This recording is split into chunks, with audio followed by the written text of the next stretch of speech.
Hi everybody, welcome to the Manifold channel.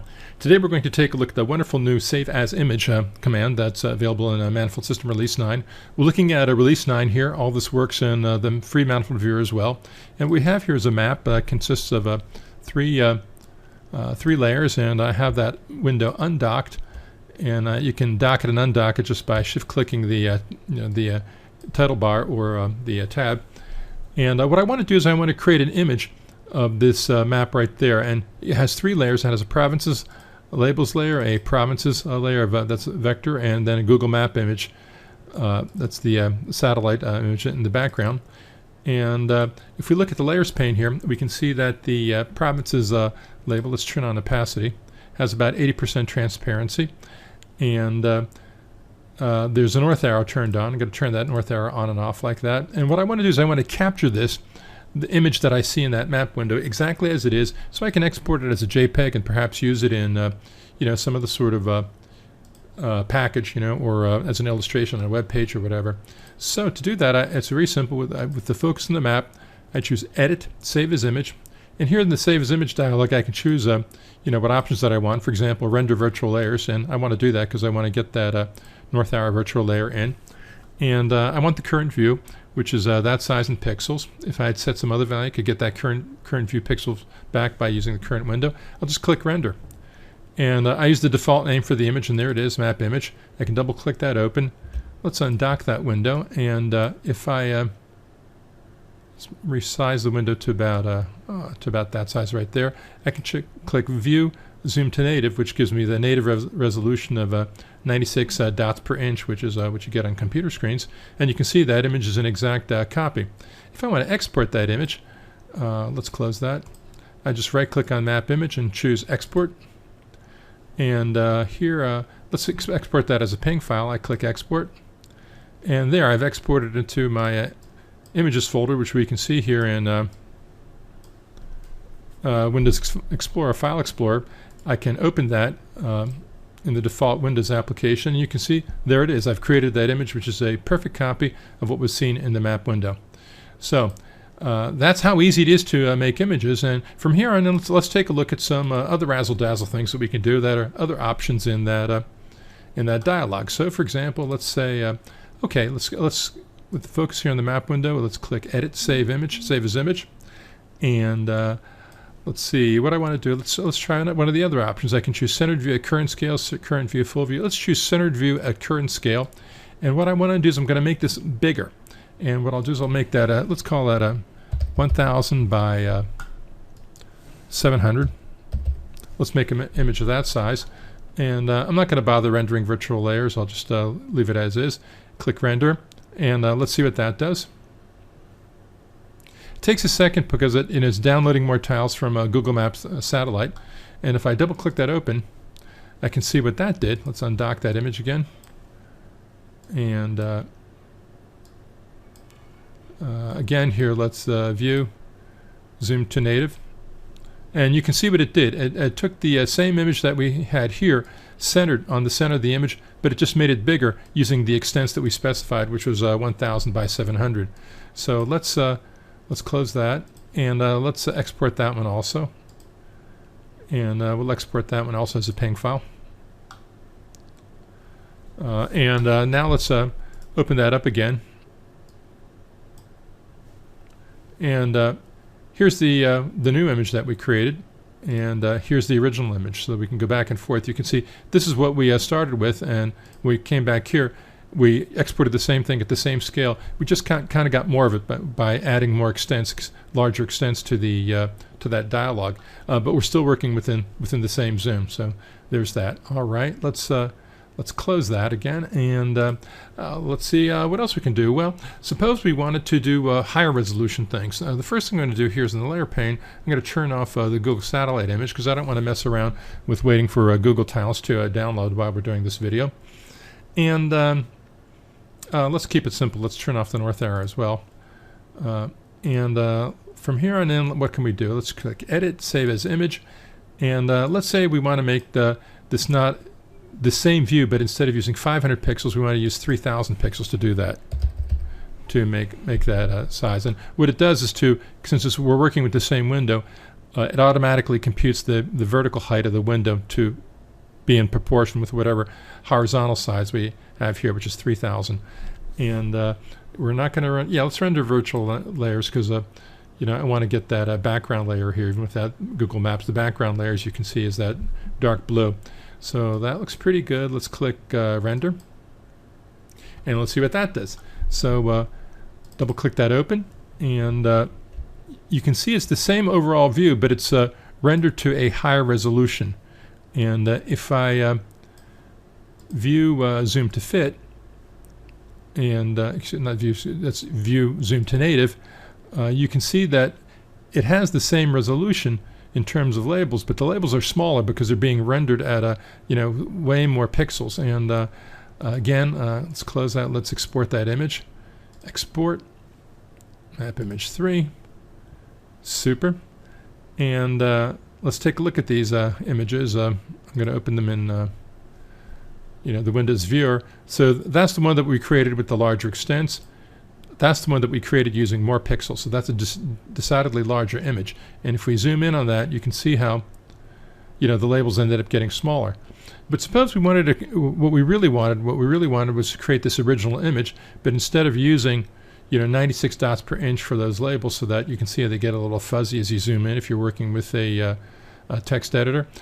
Suppose what we wanted to do is we wanted to kind of lock that scale. So we wanted the labels at that size, not the small size, but we wanted at this size, and we wanted to use more pixels in order to show that, more dots per inch. Well, that's easy to do. Let's close that. And the way we do that is by using the render scale capability. Let's turn that on here. And this shows how we work with scales. And what I want to do is I want to lock these labels. And the current scale that we're looking at those labels is that. So I'm going to highlight that, Control C, then down here, Control V. So the render scale I want to use is exactly that render scale. And now, what we've done is we've kind of locked those labels to rendering at that scale. Let's click Edit, Save as Image, and Map Image 4. Again, size 3000 pixels, and click Render. And now we've created Map Image 4. Double click that open, and you can see that what we've accomplished here, I'm not going to bother undocking it. I'm just going to click View, Zoom to Native. You can see that if we zoom to the native resolution, so that 1 pixel is in the image is 1 pixel on screen, the labels remain that large size. If you look at here, for example, Vendée, it is that same size, but it's just more detailed, so that as you zoom into that, you get better detail on it. Again, let's export that. Click Export, Map Image 4. Now let's open all those up in a series in the Windows app, and that's what we start. That's the larger image. This is the one with the without using render zoom. This is using render zoom, so you can see the two. The difference between the two, where if you do 3000 dots per inch, you get the same display as the original display, just with way more pixels, and but the labels get smaller. If you lock the scale on the labels, you get the same display as this, but in a much more detailed image, with more dots per inch. So as you zoom into that, you can see that stays, relatively sharp. But we didn't lock the background layers, so the background layer still has, relatively finer lines, and not relatively thicker lines like that. If we like, let's do this exercise one more time, and I'm going to click Edit, Save as Image. No, I'm going to change layers first, and first I'm going to lock the render scale on the zoom scale on the provinces layer as well. I'm going to copy and paste that. So now both of these layers are locked at that scale, and now when I click Edit, with the focus in the map window, click Edit, Save as Image, Map Image 5, I'm going to make this size 3000 pixels by 2200 and some pixels. Click Render Virtual Layers, click Render, and there. Notice, by the way, that it's bringing us back to the project pane and conveniently highlighting the image it just created, so that it's easy for us to find. When we double click that open and click View, Zoom to Native, we can see that these lines also have been locked to that same scale. Let's export that image so we can compare them all. Export, Map Image 5. Let's open all those up again in Windows. And let's see. So this is the one we started with. Here's with the without any render scale applied. We get the small layers. Those are the small labels and thin boundary lines. Here's with the render scale locked on the labels. So those are kind of locked in, and they're now kind of being shown with more pixels at higher pixel resolution. But the lines, the border lines, are still thinner. And here's with both layers, the provinces layers and the labels layers locked. So you can see as we zoom in, those lines get bigger. And it's basically the same visual effect, just with a lot more pixels as we got with the default display, for the Windows. All right. So what else can we do? There's one more option there, and that I want to show, which is called Full View. And to do Full View, I'm going to remove the Google Map image, the Google layer from the map, because I don't want that messing up the computed size of the entire image. That'll just make the image larger. I only want the image to be as big as the provinces and the provinces labels layers. So let's see. Let's go to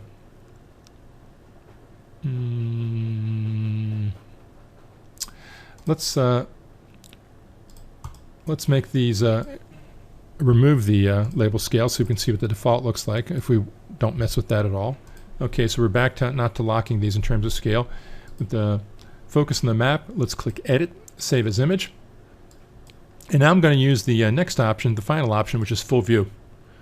And this is now at the current scale. So if I change the size, for example, to say 10,000, let's go back and click Current Scale, and that'll size, the resulting full image to whatever is the full scale. Click Render Virtual Layers because I want that background layer. The background is a virtual layer, after all, just like the north arrow and all that. And click Render, and it's going to think a bit, but it actually works remarkably quickly. And now if I double click that open, you can see what it generated. It generated a view of the whole world, but at 3,000 at this scale, but with using many dots per inch. If I click View, zoom to native, you can see that the resulting image is like that. It's basically this sort of display, but a full view of the entire world. So let's do our thing and export that again so we can compare these all looking at Windows, how Windows and other applications would see them. All right, and open those in the Windows app. So these are the images that we created in sequence. Here's where we locked the layers on the labels layers. Here we locked both layers, and here's where we did the whole world. So now we can zoom into that whole world image, and you can see it's the same thing that we did with this look, but now being done for the entire world.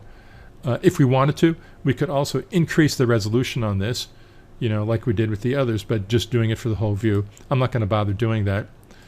And because I want to do one last thing here, I want to do a kind of a hybrid deal where I'm going to use the layers pane to turn off the background, and I'm going to turn off the provinces. So now we have here is labels, and those are labels that are over a completely transparent background. That's pretty cool. So let's create an image of that. Edit, Save as Image, and let's call that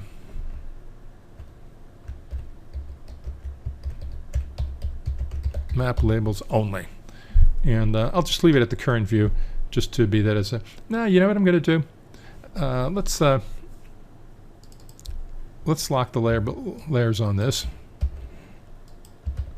because I want to make this at higher resolution. So the provinces, labels, provinces, great. And edit, with the focus on the map window, let's click Edit, Save as Image.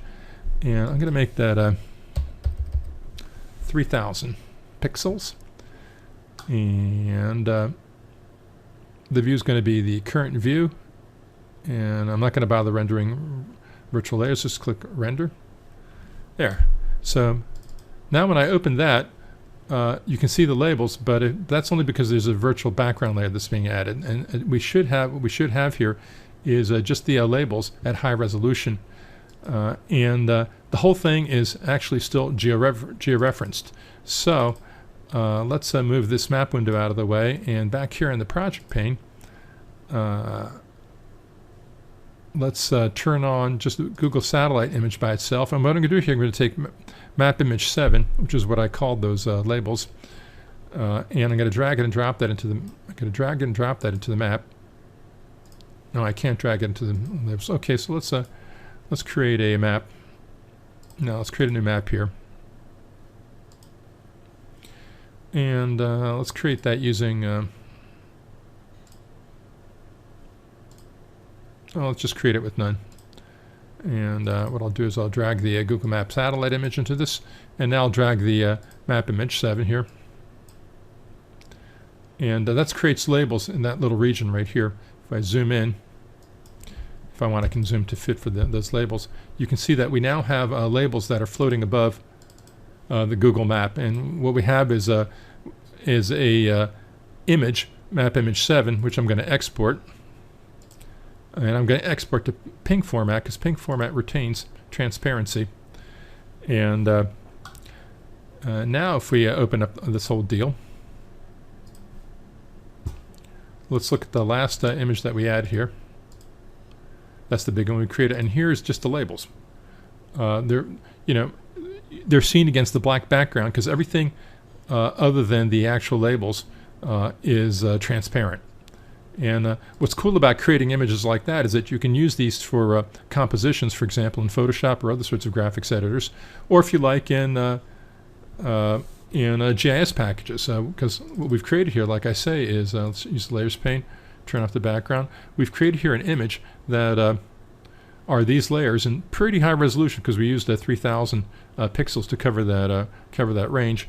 So these are this is how you would create things like hybrid labels, where you might have, say, just roads and road names or other names with transparent pixels in between them. If you want that kind of layer to create, do various compositions, you don't really need to do any of that in a manifold because within manifold you have the layout system, and the layout facility allows you to do all sorts of tricky and cool stuff like that with high resolution, however many dots per inch you want in terms of it being created, and other sorts of compositions. But other GIS packages are not necessarily as flexible, or graphics arts packages. What I want to emphasize here, by the way, is when we take this, let's take a look at these images that we saved. All these images that were saved here into Windows, you can see were saved with for example, a PGW, the world file for the PNG, and a map meta if you want to use it in manifold. If you exported these, all these images are georeferenced. If you exported them as geotiffs, they'd all come in as be imported with any package that can handle projection information that's stored in a geotiff. So, for example, like this map image 7, which is the transparent map labels, that's all perfectly georeferenced. And if you did things like cut out, which is something else we might want to do, let's turn that off, turn provinces on. Suppose we just wanted these provinces deals done. Let's create that. I'm going to close this map, and let's click File, Edit, save as image. And what I want to do is I want to do the full view for the provinces, and at the current scale, let's call that map image 8. That's good enough. Click Render. Now it's going to render those provinces. And what I've just done is I've just created those the map image 8 as a layer where it's only the vector objects that have been rasterized. And in fact, they've actually been rasterized at the transparency level, which they had. So if you're storing to a format like PNG, which can handle transparency, that transparency will actually be respected as well. So now let's get this out of the way. Let's open up the map 2 that I created earlier, which is a Google Maps satellite image. There it is. Let's turn off map 7, and let's drag and drop map image 8. We've dragged and dropped and added that transparent set of provinces layers to this map. So if you want to create just provinces, or you can use do this if you want to create lines, if you're working with layers that are lines like roads and stuff like that, you can do all that as well. And you can see in the layers pane here, this is a map image 7. Let's go back to opacity. Is at 100% opacity, but the actual opacity within that is now part of the PNG file, part of the raster file. So That's kind of a cool way, a nice way to get various transparency effects. Anyway, this is kind of run a little bit long in terms of all the different ways in which you can use the save as image command, and there's actually even more things you can do. For example, zoom to extents and things like that by taking advantage of things like grids. Let's drag and drop the Google Maps saddle image back in here. Provinces, and so you can see that there's that grid. And let's zoom out a little bit so you can see the full grid. I mean, if you want, you can do things like this is a latitude and longitude drawing, and what I'm going to do is let's create an area, and I'm going to create an area. I have snapping turned on, snap to grid, so I can just whoops, and add record. So I just created a record, and now if I want, I can let's turn off that, and what I want to do now is let's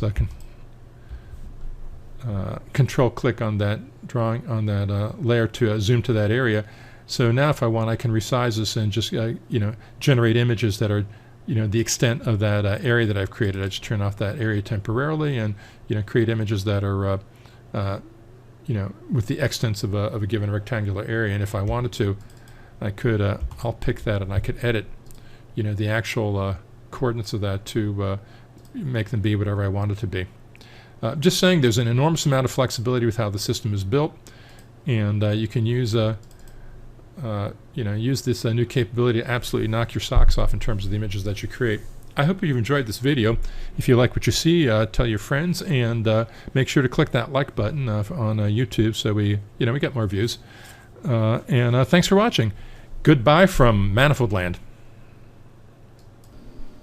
Well, that was fun. If you want to see more, visit us at www.manifold.net. As always, Manifold delivers the world's most advanced, highest quality spatial products for GIS and DBMS at a low price that you can afford. Once again, that's manifold.net. See you soon.